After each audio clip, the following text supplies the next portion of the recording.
But next I'm going to introduce our next speaker. Sébastien Stassin is the Chief Creative Officer at KISKA, and he's going to be telling us about design for outliers. Basically, what is a future car going to look like for people who want more than just a car? Sébastien?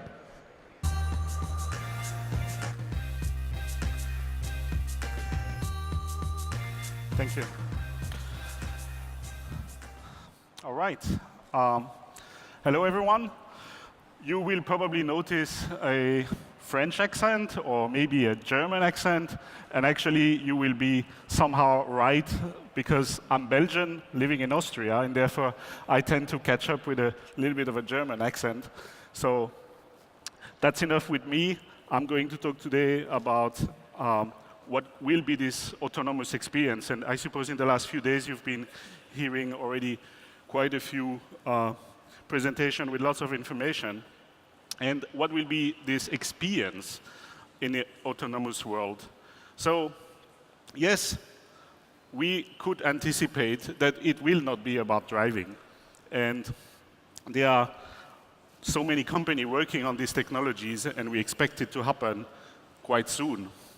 Now the real question is this the future? And we know that if it's not going to be about driving, there will be a lot of other, let's say, ways to spend time in cars. The question is this the end, if we want to call it like that? Now, when you're taking an airline, this is often the case that you do not question, so what was the plane I've been sitting in today? You don't care anymore. You are being served by the airline, and this is the brand, and this is the experience that you're getting. But is this really the way we want it to be? And is there maybe different ways where maybe the customer can actually still have an impact on what the product and this experience is going to be? So we see it with differentiated products. So the Airbus A380 is obviously something that, especially on long distance, provides the user, the end user, a definite benefit. So we know that Airbus is working on an app where they will provide more and more information to influence the end consumer to pick their planes rather than other planes, regardless of the airline. So we could imagine that in a future dominated by companies like Uber, maybe there still be a chance for manufacturer to get their words.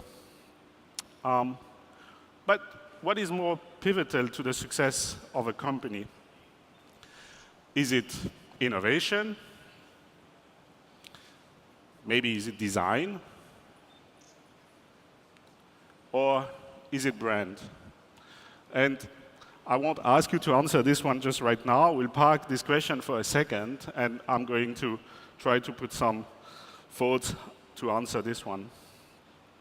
First, let's go back to business strategy to elevate for a second. What has a company in terms of opportunity to differentiate on cost, or because you can only be the cheapest, so one company can actually achieve to be the cheapest, or to actually go and differentiate on content. So how to build this sustainable success over time? If we look at technology, for instance, we know that there is an incremental speed of iteration and disruptions. And I think we are just at the beginning of this. So we can expect technology to be a constant element of disruption. Now, about aging, well, population is aging, people will have completely different needs. So target groups in general are going to be difficult to serve in future, because for sure you will have to think about how to serve these people in a maybe open service, but you also have to think about to serve Generation Z. So we don't know that much about them. There are tons of studies about what they might be doing or might not be doing. We know that they will challenge the belief and the way, the lifestyle of their parents and earlier generation. That's pretty clear. That is something that they are doing already for the brand that they are shaping by themselves. Maybe today they are not yet going into buying cars, but we see in their behavior when they are using music services or other services how they actually behave. So yes, everyone expects them to want connectivity and a seamless integration, but these things do not have to be gimmicks to serve this generation. So we will have to bring to them maybe things that are important for them in terms of their own lifestyle, their own needs of customization, their own need of identification.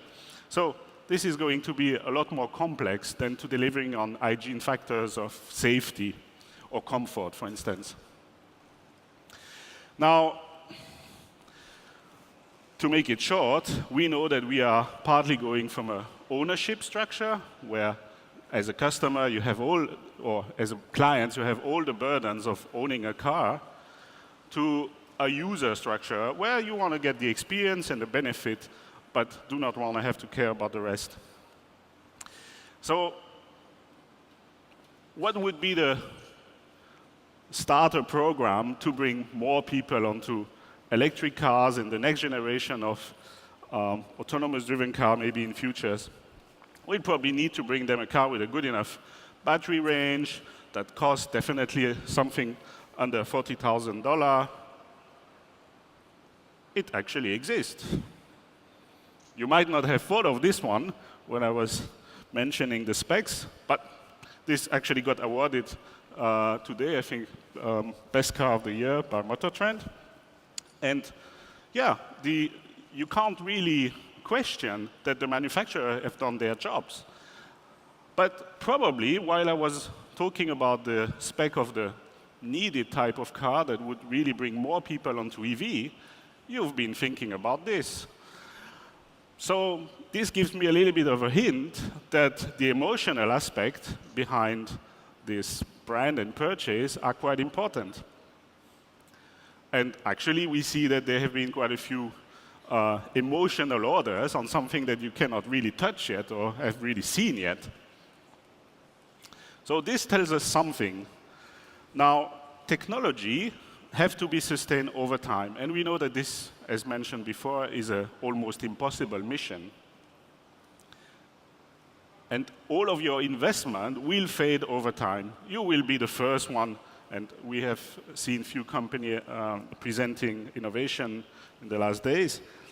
You will be the first one presenting new features and probably real functional autonomous car.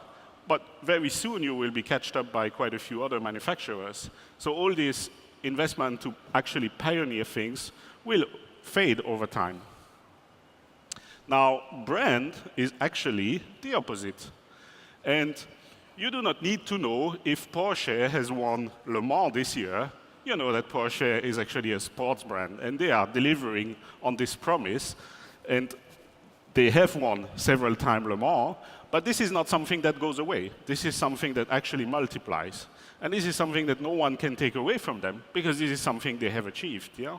And the whole perception of their brand is built around these achievements. So I name brand. So what is a brand? I will talk about a company we've worked for now for over 20 years. It's not in the car industry, and actually this is probably an interesting case study because we are, as a design company, quite active across different industry, and one of the one we are quite focused on is the motorcycle industry.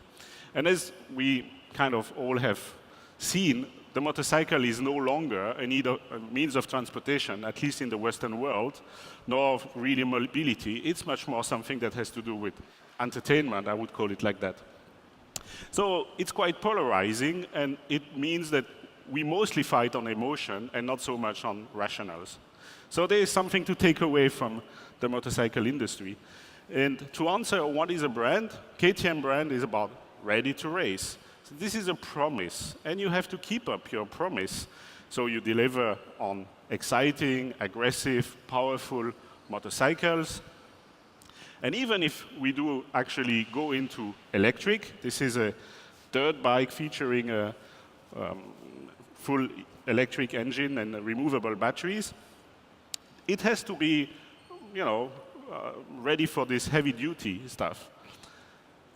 And even if it would be a car, as KTM also produce small series of race or street legal race car, it has to carry exactly the same promise. So it has to be about this performance and adrenaline. Now, it's not just this that makes a brand, because in every touch point, a customer needs to feel and see a commitment to your promise. So would we do garment? Would we do collaterals? Would we talk about us on websites? We have to be consistent to the promise.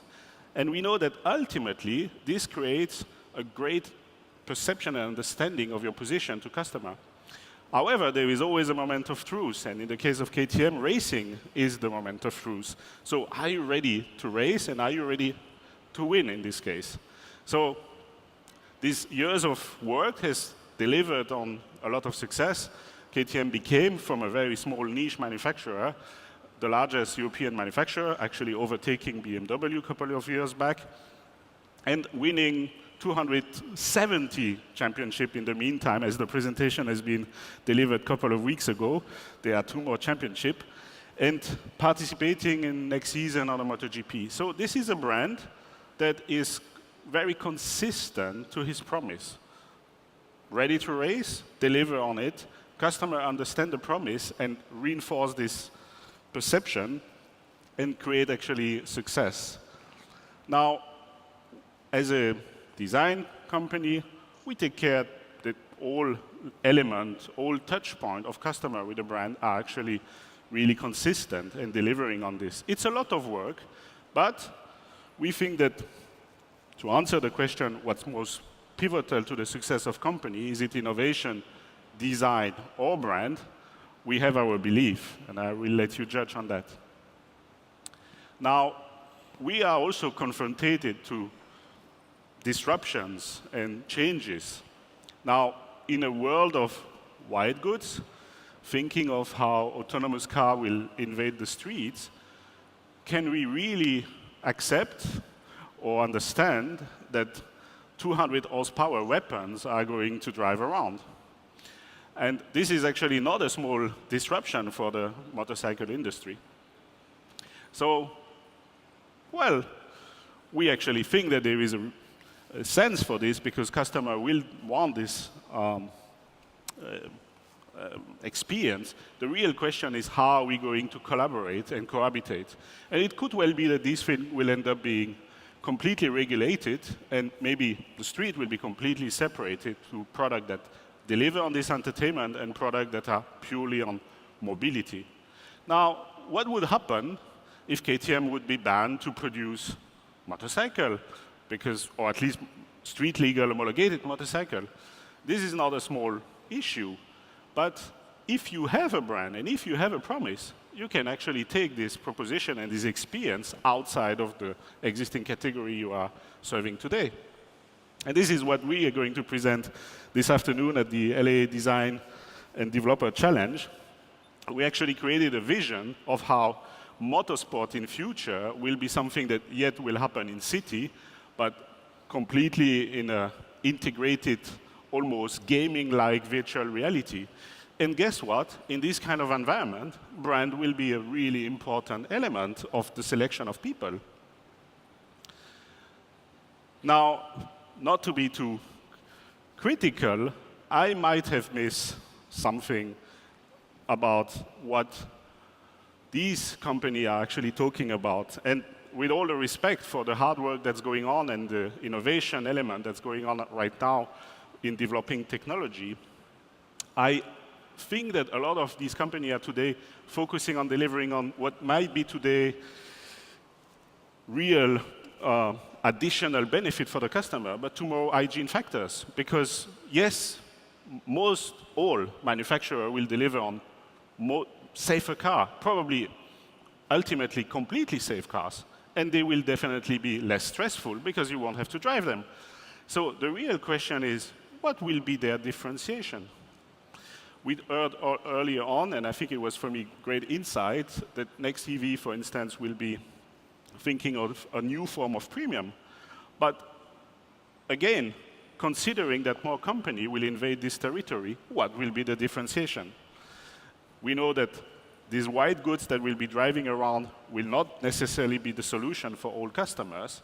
So we have to deliver on a brand promise, and we have to define a brand promise that's not based only on hygiene factors served by new technologies. That was it for today. Thank you very much.